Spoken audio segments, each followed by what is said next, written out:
Hi, I'm Allie, and I started my jewelry business, Alexandra Gioia, in 2014, and I'm here to help guide you in your permanent jewelry business. Today I'm going to show you how to properly weld a permanent bracelet, and this technique is the same if you weld a bracelet, necklace, or anklet.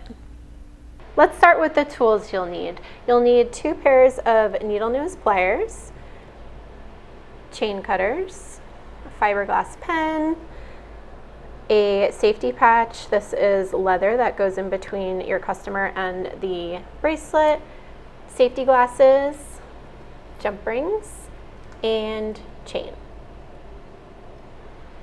First, you'll need to fit the chain to your client's wrist. Let's say this is the chain they selected, and you will wrap it around their wrist and pick a spot to link your jump ring.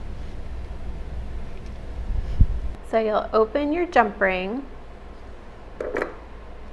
add it to the end of your chain,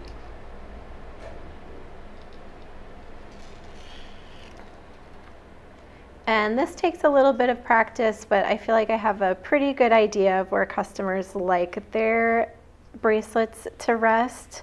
So before I close my jump ring off, I'll usually check with the customer and ask how that feels size-wise, and they usually will tell me either they definitely want it tighter or definitely looser, and then at that point I'll make any necessary adjustments and then close off the jump ring.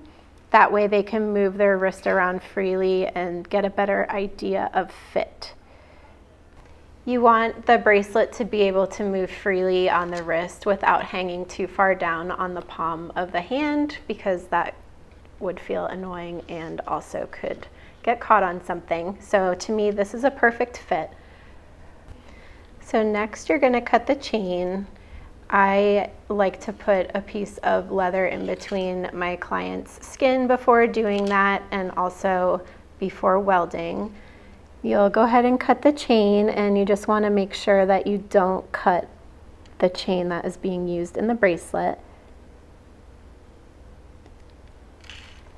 And then you're all set to weld. Next, I take my favorite pliers, and these are by far my favorite because of the narrow tips, and you can really easily grab these tiny jump rings.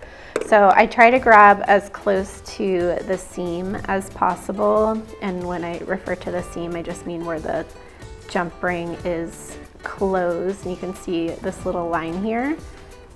And that little line is where you're going to want to weld. Then you can take your alligator clip, which acts as a ground for the Orion welder, and you can clip it onto these pliers, which is another reason why I love them. So I'll take my second set of pliers and get the jump ring into position to weld. And you want to make sure the jump ring is closed as tight as possible. I typically set my power to 7 joules on my Orion for sterling silver, gold filled, and solid gold, and aim to weld with 1 spark.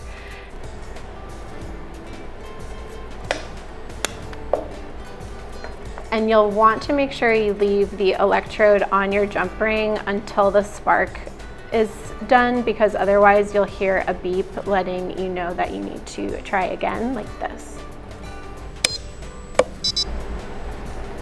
I brush any fire scale away with the fiberglass pen, and fire scale is just the black soot that you see on the jump ring.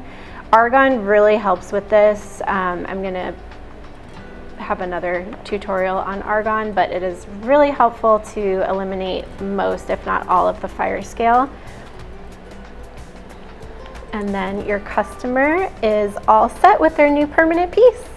Now, if your client has selected to add on a charm, I like to add it to the jump ring that I use to connect the bracelet. And if they want to add on more than one, I like to place the charms on their wrist with the chain just to get an idea of how they want them spaced out. And let's say your customer decided to add on a connector. These take a little bit more time, but they're so pretty. So you will take one side of the connector and add in your jump ring and weld that side, and then you'll move over to your customer and size it to their wrist, and then you'll do one more final weld. So to add the charm, you'll follow the same steps. You will add your jump ring to the loop of the charm. So I'm going to go ahead and close the jump ring and follow the same exact steps that I did to weld the bracelet. If you found this video helpful, give me a thumbs up and click subscribe. And if you have any questions, feel free to drop them below. And you can shop all the products that you saw in this video at agjewelrysupplyco.com.